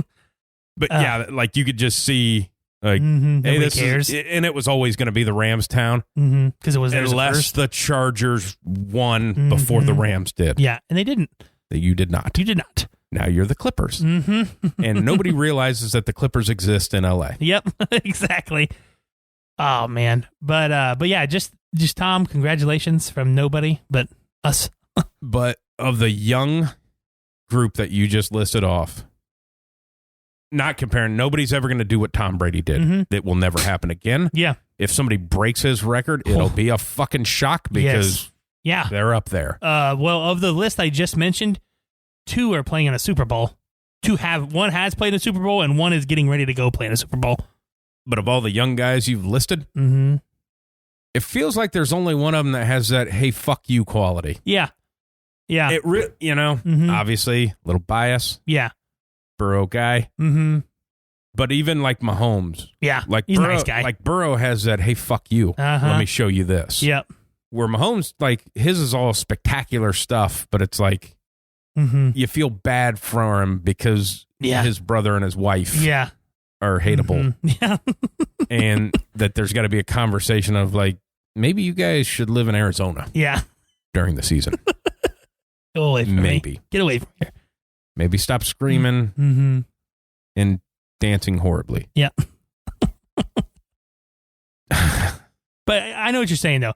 There's only one that has that Tom Brady characteristic. Because when it got reported that Schefter broke the news, and then Tom comes out and says, "No, I haven't officially done anything." Everybody in the back of their mind went, "Yeah, he's going to say fuck you and go play again, probably try to win another Super Bowl." My first fucking thought. Yeah, that's my idea. I'm like, yeah, he's going to. He was going to, but yeah, exactly. And it's like it's the Michael Jordan meme, and I took that personal. You know what I mean? And he's going out there. This is my first thought. Like he's either done and is going to do it on his own time again, or he's going to come back. Joe, you're right. Joe is the only one to kind of have that fuck you attitude. Everybody else is kind of like the nice guy. Well, and it was like that. You've seen that. Like he heard the whole wink. Conversation about, hey, maybe not put a gold jacket on him just yet. Yeah. Totally the right thing for Wink to say 100%. Because it's really his rookie year. Yeah. It's not, but it kind of is. Yeah. But there's a certain type of person like a Tom Brady and the Michael Jordans and it's like, oh, you fucking think. Yeah. I'm going to fucking show you, pal. I'm going to keep throwing the fucking ball in your ass. We're up 28 points. I'm going to keep dropping back, throwing 550 yards. I'm going to fucking show you. Yeah. That. Yep. It's like not everybody has that. Like, you can be a really good quarterback. Yeah. But that is something that is pretty important. Yeah. Now they could go lay an egg and get fucking drummed and never make the playoffs again because it's still Cincinnati. Yeah. Even though there's high hopes. Oh, yeah. Yeah. It's fun. I am kind of glad that Tom is retiring. And one, he's got the LeBron, everybody talks about him. Yeah. You know what I mean? I want, who's going to step in and step up and take that spot. Now, I know everybody talks about Mahomes and all of his little fucking sidearm. I mean, he does really good things. Great. But who's going to take Tom's spot and be the hated asshole that is... Love him if he's on your team. Yes. Who's going to be that guy? And that's kind of what I'm excited for, because somebody's going to have to take that spot. Like, you might... I feel like you don't hate Mahomes. Like, he's in... You hate playing against him, but you don't hate him. No, he doesn't do anything wrong. It's like, when you're... The other guys in your division, it's like, I fucking hate that guy. Yeah, exactly. Not really Mahomes. I mean... And I would say this: Mahomes could have taken that step up if he would be 3-0 in Super Bowls. If he would have won, if he won as the one he won, if he would have won last year, and if he gets it this year and wins, then you can kind of fuck that guy. He's fucking winning, But in reality, you haven't done it. You've only really won regular season games. I know he's won some playoff games. He's been in the AFC Championship game 4 years in a row, but still. And at that point in time, you could even say that of like, well, he's only been beat by Tom Brady. Yeah. Ever, yeah. Well, and Joe Burrow. Joe Burrow now. But like, if they'd have won a Super Bowl, he's like, I know I lost in a Super Bowl and I lost, but I lost to fucking Tom Brady. Yeah, shit. In the championship game, I never got to touch the ball. All the stuff that people are bitching about from the Bills. Yep. Same situation. Think about it like this. Ben Roethlisberger had to go against that guy in majority of his career in the playoffs. Yeah. Actually, the only time he didn't have to go against Tom Brady was his 2 Super Bowl wins. Yeah. He played Ben's first Super Bowl win, played Denver in the AFC Championship game, and his last Super Bowl win, I don't remember who they played, but it was not the Patriots. Was that the year that Tom got hurt? It might have been. That his ACL year? It might have been. They didn't make the playoffs? Yeah, it might have been. They won like 11 games but didn't get in? Yeah, it might have been that year, because I want to say that it was like 2008 or something like that. Yeah. But they didn't play the Patriots in the AFC Championship game. I want to say they beat like the Jaguars or something like that. Like it was one of their runs where they kind of with David Garrard or something like that. Yeah. I want to say it was that. But the 2 years you didn't play Tom Brady, you go win a Super Bowl. Peyton Manning, how many times did he get beat by fucking Tom Brady in the playoffs? Yeah, stuff like them. I mean, all of them basically. But his last one with Denver, those are the only games where they didn't get beat by him. But it's the fact of how much greatness, how many quarterbacks has that guy beaten, and they're already fantastic quarterbacks. They're Hall of Fame quarterbacks, but they don't have as many. I mean, it's just that greatness that it's crazy to me that he has that many, and the guys he's beat to get there. Well, what was it? It was always that thing they said of like the AFC quarterback in the Super Bowl for 18 years was Brady, Manning, and Ben Roethlisberger, and one time was Joe Flacco. Yeah, other than that, it was Roethlisberger, Manning, and Brady. Yeah, because Roethlisberger lost one too, didn't he? Yeah, lost to the Packers. Yeah, so it's like, I mean, Well, that and it was like this year. This is the first year that a Super Bowl doesn't have Peyton, Ben, Tom, or the Niners in it. Yeah. That was another one thinking of like, the Niners are going to win that game because the Bengals will have been to 3 Super Bowls and only played the Niners. Yeah. Yeah. That's the thing I love being in Ohio with this happening right now. Because the Browns fans always shit on the Bengals fans for being bad. It's like they've been to Super Bowls. Yeah. And of the 120 minutes of the 2 they played in, they led for like 118 of them. Yeah, exactly. I mean, yeah. Montana has to drive and win the game both. Yeah. Is one Young or was both Montana? I think they're both Montana. Okay. So it was 81. And 80. I want to say like Kenny Anderson was a quarterback the one year, and then maybe Boomer. And then I know Boomer was the second one, yeah. And it was both game-winning drives. Yeah, exactly. In the last minute of like, yeah. Because I vaguely, obviously I don't remember the first one. I was like 1. And the second one, I was like 8. Yeah. But I remember where I was. We were at my dad's buddy's house over in Ada and, watching the game. Well, think about it like this. The only times that the Bengals have won or went to the Super Bowl, both their quarterbacks were the MVPs. Oh, yeah. Yeah. I mean, Ken Anderson won the MVP that year, and Boomer won it that year. And I'm going to tell you what, now Rodgers is going to win it, but you could have made an argument for Joe Burrow. 100%. 100%. Good at you. I mean, stat-wise, he's up except there. for he threw a shit ton. The first 10 weeks, he threw a whole shit ton of interceptions. Yeah. But when you're asking the guy to throw the they didn't start running the ball until the second half of the year. Yeah. Throw the guy fucking 40 times a game. I do love what the Browns fans were like, well, we were 2-0 against the Bengals. Like, well, you know, you had a 99-yard pick six to start the game. That kind of ended it. Well, my favorite. And then the second one, nobody played. My favorite part about it is, I think I saw a tweet. It was definitely Cleveland, but it was like, Joe Burrow's going to the Super Bowl and has yet to beat the Browns in his career. Yeah. Yeah. It's funny shit like that. I love it. I love shit like that. But if that's just one of those little ones of living in the state that we live in, that if the Bengals would happen to win, of like, well, I thought this was your guys' year. Yeah, exactly. Like, this was the year. This was the year going to win. Your number one wide receiver's dad had to get him out of town. Somebody tweeted, it was definitely, it was Brown's Twitter, but it was like, how much more pain can the football gods put on us? The Bengals are in the Super Bowl, and so is OBJ. The one that I love in probably his last year playing, Andrew Whitworth in the Super Bowl playing against the Bengals. Yeah, that is fucking awesome. Yeah. When you look at it, when teams make it to the Super Bowl and, you know, like the AJ Green situation, you feel bad for AJ Green. How much time and energy and effort has he put one year that you're not with the fucking that franchise? Yes, they go. It's like AJ Green was the Bengals for how fucking long? And just think, because he's only not on the team because they had enough money. Yeah. Especially, you know, they're going to be able to sign him to whatever he signed for if he didn't want to go somewhere. Yeah. Think if you had him as your fourth option. I know. Because he wasn't an every down player anymore of like, yes. Yeah. Imagine if you let me put this 6'4" guy in down here in the red zone. Imagine if you didn't make him fucking practice every day. How much better he would be. Yeah. Hey, we got him running routes in August. Why? Hey, somebody want to take care of this field out here? Yeah. I think a tire came off the interstate and was on it, and he fucking ran his foot over. Oh, God. Yeah. All right. I don't know what we was talking about there, but we rolled it back into that. Yeah, shit. Well, my thing is being like Andrew Whitworth, he played 15 years for the Bengals? Mm-hmm. Probably a Hall of Famer. Maybe not at first, but like at some point. At some point. But it's like, that'll be the second Bengal ever go into the Hall of Fame. Yeah. They only have one. Yeah. And it's Munoz. Maybe the best offensive lineman of all time. Yeah. But yeah, and this is his second Super Bowl with the Rams. Yeah. he was on the first year one. that he left Cincinnati and made it to the Super Bowl. Yeah. Which is one, you know, that you wanted him to win, but they're playing the Patriots. Yeah. So you're kind of like, well, which I didn't mind because I like, if the Bengals weren't going to win it, I don't give a shit if the same team wins every year. Doesn't, you know. Yeah, it doesn't matter to me. Because I like team Twitter, and I like when someone's hated rival wins to go into their Twitter and go, oh, it feels like a lot of people wanting to hang themselves. Yeah. I mean, oh yeah. So where was we at before we got on that tangent? And we I took were us talking that about way. Tom Brady's retirement. Yeah, we went from that to where we just were. Hey, I feel like it's a good move. Good move. How we tied it all to be about the Bengals. Yeah. Tom Brady and the Bengals.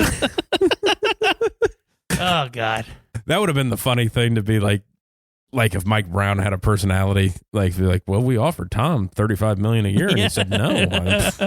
We tried to tell him. We tried to tell him, like, we think you're mobile enough with the holes we have up front that you can scoot out of the way in the pocket. You're the guy we need for that spot.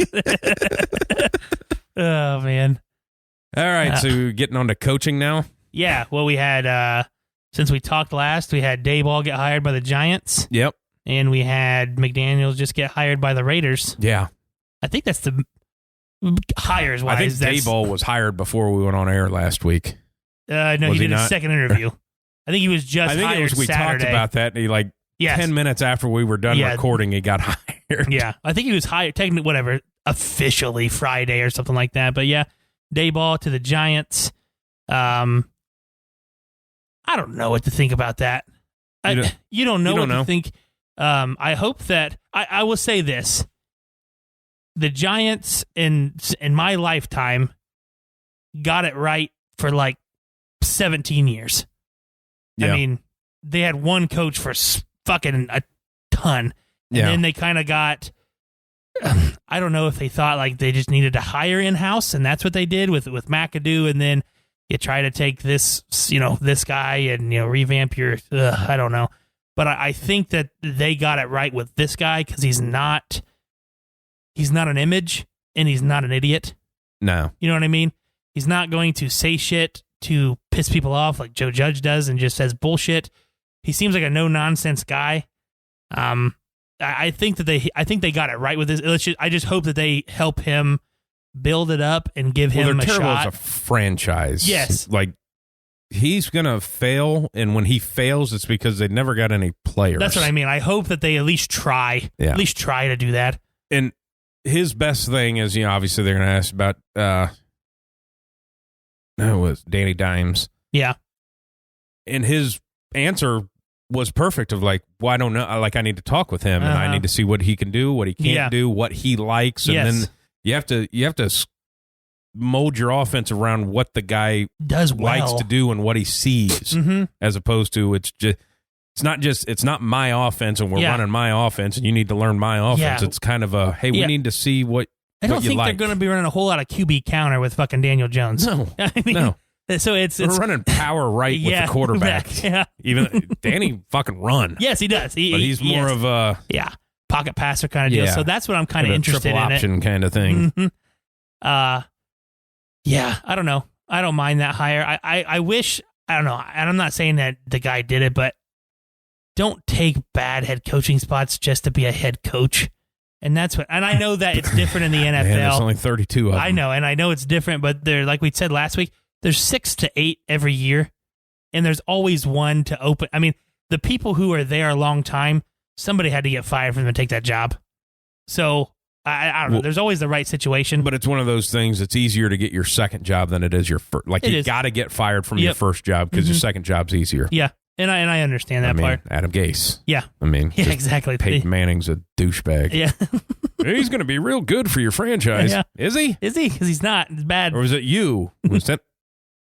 Or are we basing it on the offense you ran in your last year? Well, he's Super Bowl winning coach. It's like, well, you scored fucking 2 points. I mean, you're terrible at offense. Yeah. And then the Josh McDaniels one to Vegas, kind of shocking. You didn't really hear the fuzz. Yeah, it just kind of out of nowhere. Yeah, they interviewed him once and offered him the job. Yeah. His press conference was kind of mature. Did you listen to it at all, where he talks about his fuck ups in Denver? Yeah. But a lot of that, because I know you hate him because of Denver. Him. Yeah, you do. I don't hate him. He was last bad. week after we got off the air, you said you wanted to cut his throat.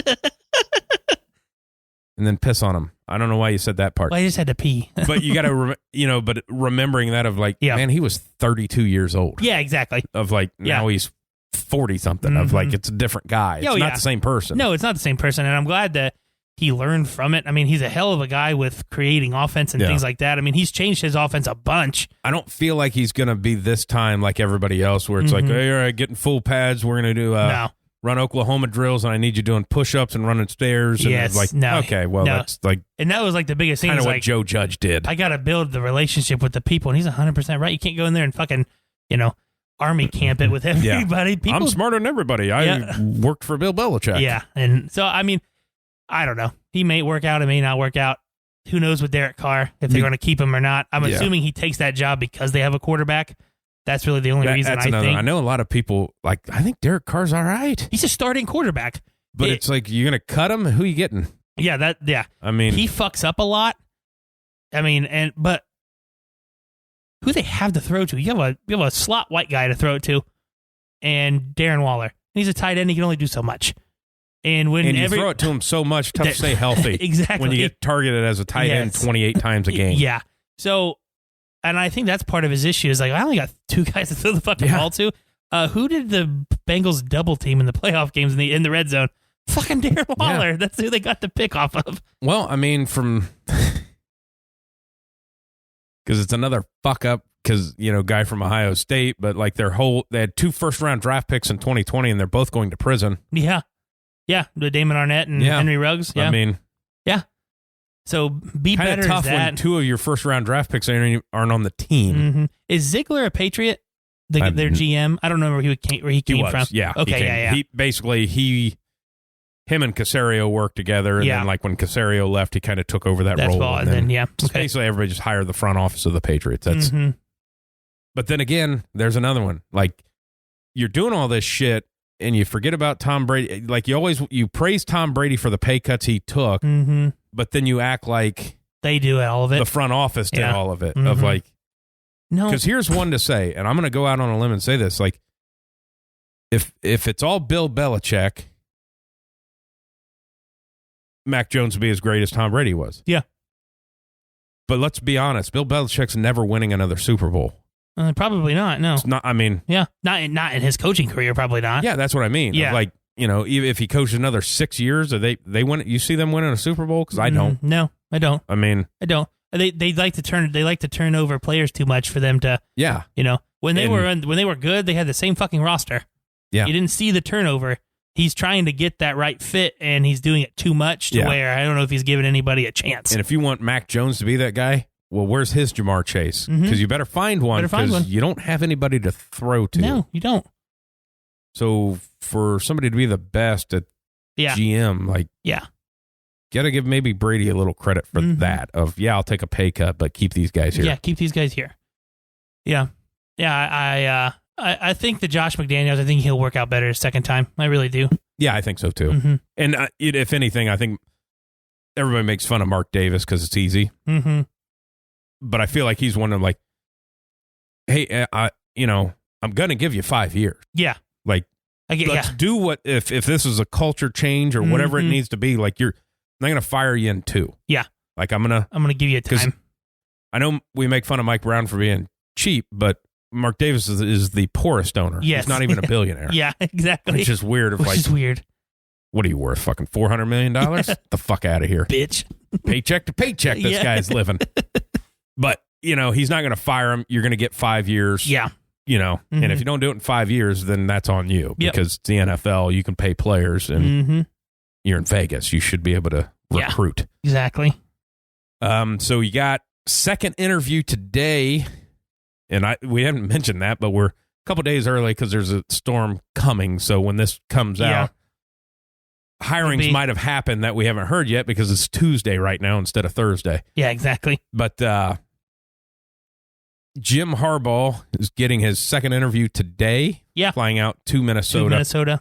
And the fact that it's a second interview and he is flying there to interview. He's leaving there with a contract. He's probably getting that job. He's leaving there with a contract. Because if you do a Zoom interview and you're Jim Harbaugh and you're the head coach at Michigan, they say, we want to have a second interview. Okay, we want you to fly here. You're not leaving there. Hey, we can't. I can't fly out there and then not get a job offer. Yeah. Yeah. I think he's getting the job. I do too. I do. It's not a bad hire. No. It's really not. He's better NFL coach than he is college coach. I would agree with that. I think he needs to. I think it's kind of the lessons learned is tone it down a bit.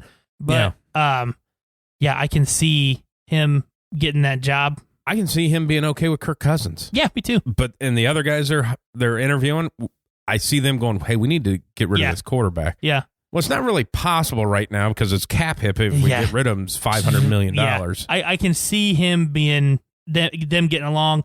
Quarterback himself was very, underrated, not very, very looked down upon, kind of like everybody looks down upon Kirk Cousins. That relationship there, And what does he do? Yeah. He likes to get an offensive line, run the ball. Dalvin Cook seems to be pretty good.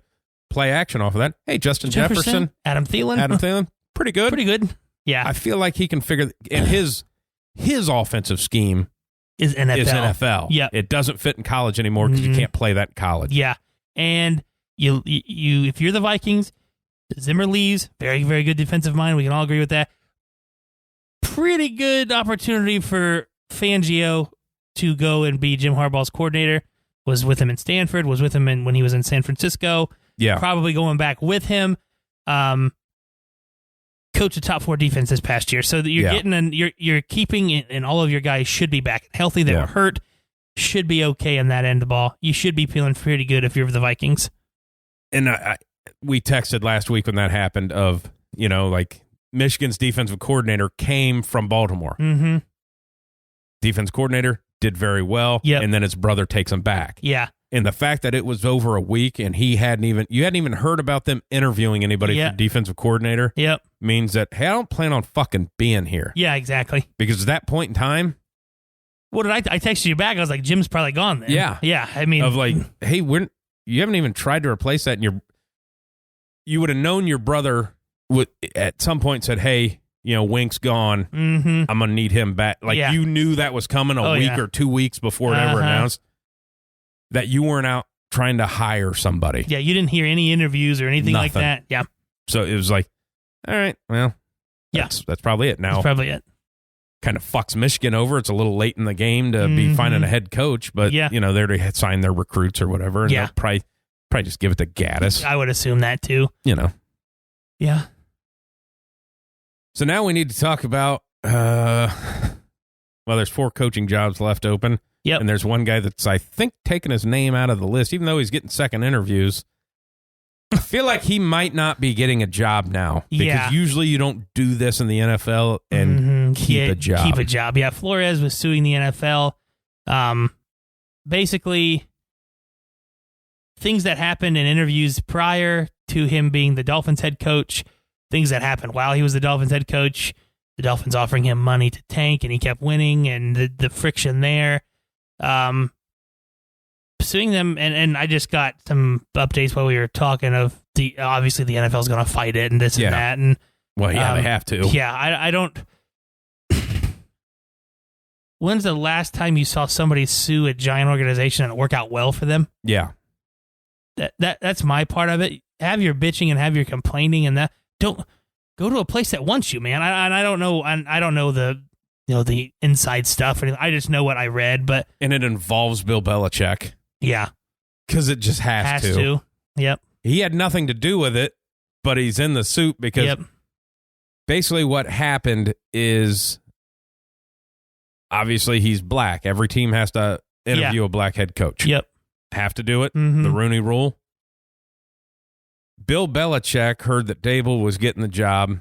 Yes. Already hired for the job for the Giants. Yeah. Well, Bill Belichick fucked up. He texted Dable to say congratulations on the coaching job, but fucked up and hit the wrong Brian and texted Flores. Yeah. And Flores hadn't had his interview with the Giants yet. Yeah. Of like, now it's just a token interview. Yeah. Because they already picked the guy they wanted and they didn't fulfill the Rooney Rule. Yep. Can't do that. Yep.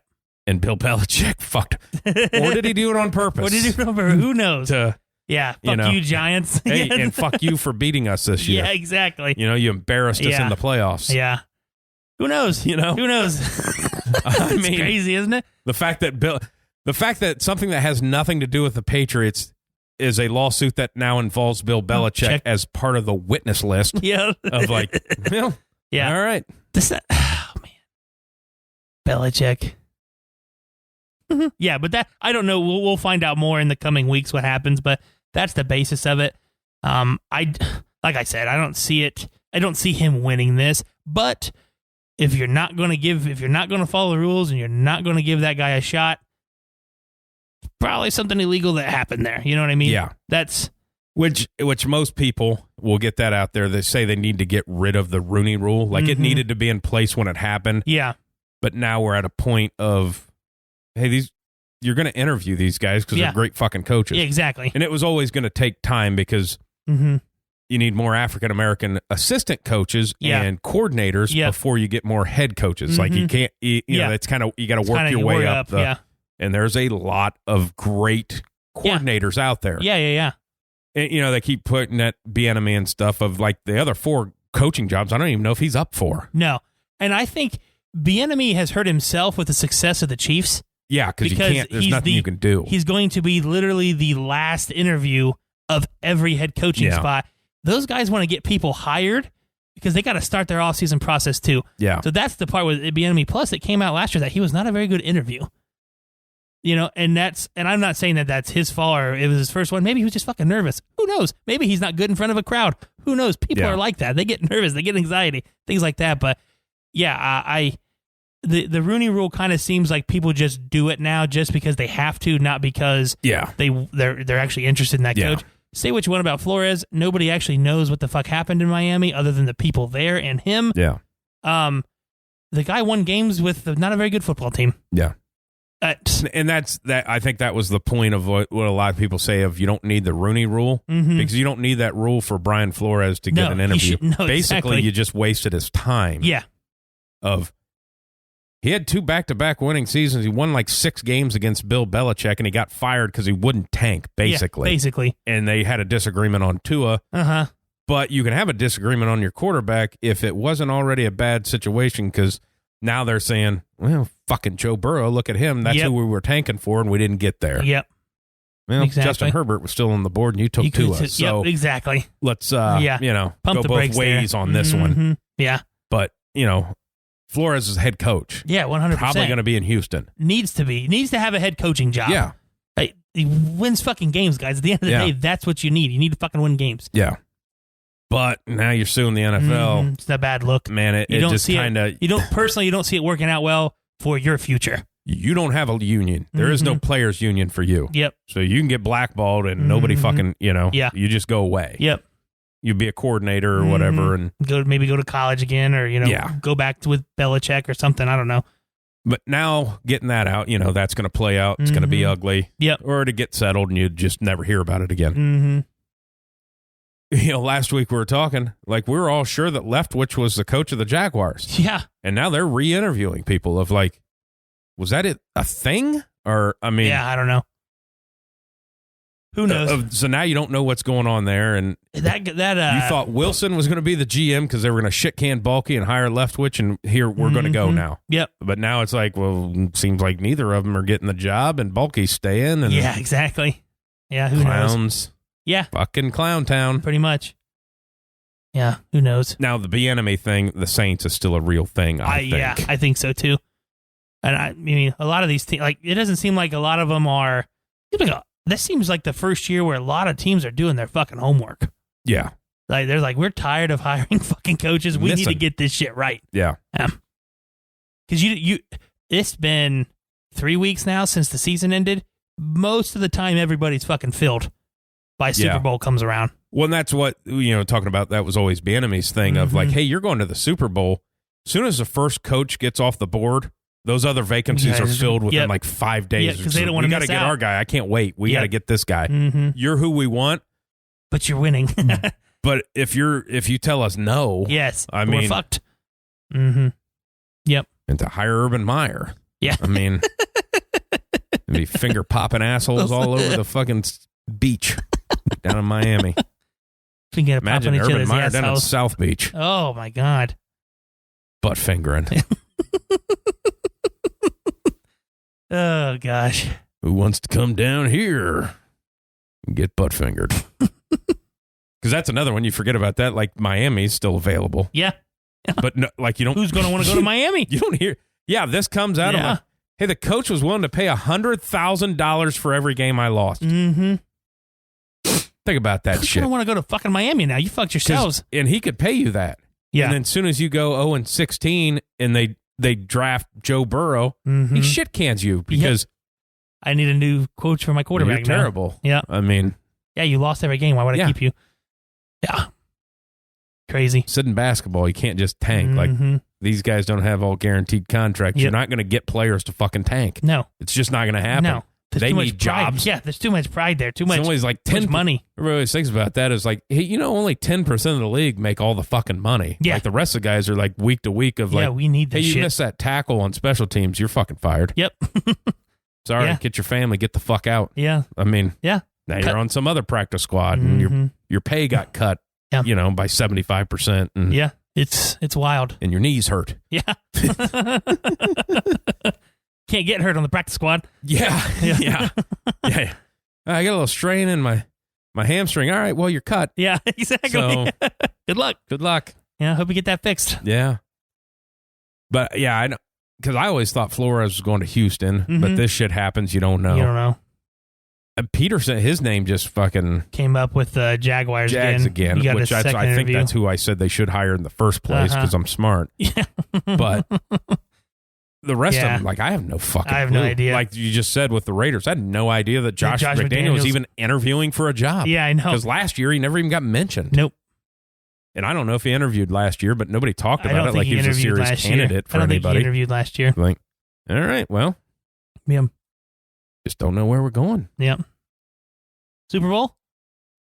But what are we going to talk about next week? If we run the Super Bowl out there. Yeah, you're right. We'll wait. We'll wait for next week. You know, it was kind of nice that we, doing this a couple days early and the Tom Brady news hit today and we had the games to talk about. And then next week we can talk about the Super Bowl and how the Bengals are the greatest franchise in history. Yeah. Talk about that. It might not be true. You can a little recency bias. Hey, you can talk about it.